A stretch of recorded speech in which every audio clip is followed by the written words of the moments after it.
मेटी रहनुमा की कोकी कबीले को सफेद हस्ती से मिटाने की धमकी। भारतीय रियासत मणिपुर में तकरीबन 2.5 माह से दो कबीलों मेटी और कोकी के दरमियान लसानी फसादात का सिलसिला जारी है और इस हवाले से अब भारत में बड़े पैमाने पर आवाजें भी उठ रही हैं।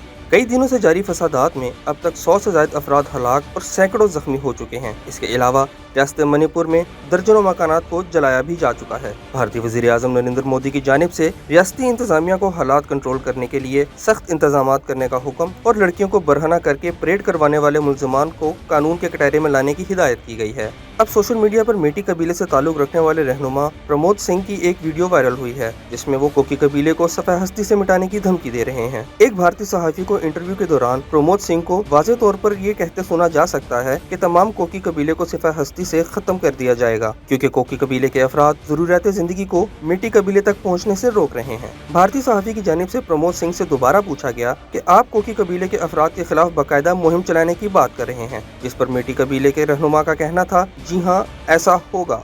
The whole population will be wiped out. The whole Koki population? Yes, this 15 kilometers, because they have been blocking this essential commodities reaching to Meiteis. And so you are talking about a campaign of attack against the Kukis. it will happen, because it will not happen. Manipur में फसादात किसके दरमियान हो रहे हैं? भारतीय रियासत में अक्सरियत मेटी और अकलियती कोकी कबाइल में तनाज़ा चल रहा है और रियासत में होने वाले फसादात में अब तक 100 से ज्यादा अफराद हलाक और सैकड़ों जख्मी हो चुके हैं। इसके अलावा कई गिरजा घरों, सरकारी दफातर और घरों को भी नजर आतिश किया जा चुका है। भारत की हिंदू इंतहा पसंद जमात बीजेपी के रहनुमा एन बारन सिंह 2017 से रियासत के वजीर आला हैं और रियासत में 53% आबादी हिंदू मेटी कबीले की है, जबकि रियासत में ईसाई मजहब से ताल्लुक रखने वाले कोकी अकलियती कबीले की शरह 16% है।